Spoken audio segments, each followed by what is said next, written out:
নমস্কার বন্ধুরা, ছায়ার দিনরাত চ্যানেলে আপনাদের স্বাগত। নতুন দিনের শুরুতে একটা নতুন রেসিপি নিয়ে আপনাদের সামনে আমি এসেছি। আজকে আমি রান্না করব অড়হর ডাল। অড়হর ডাল রান্না করার জন্য প্রথমে আমি কড়াই সর্ষের তেল গরম করে নিয়েছি।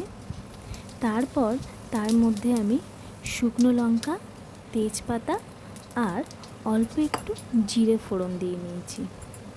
ফোড়নটা ভাজা ভাজা হলে তার মধ্যে ধনে গুঁড়ো, জিরে গুঁড়ো আর অল্প একটু আদা বাটা দিয়ে কষিয়ে নেব।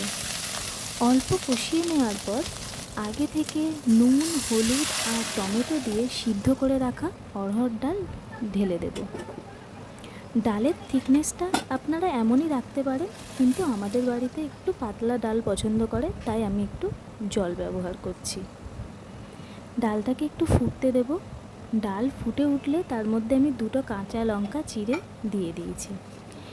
এরপর অল্প একটু চিনি দেব স্বাদের ব্যালেন্স করার জন্য। ডালটা ভালোভাবে ফুটে উঠলে ধনেপাতা ছড়িয়ে নামিয়ে নেব। ব্যাস, অড়হর ডাল রেডি। Thank you.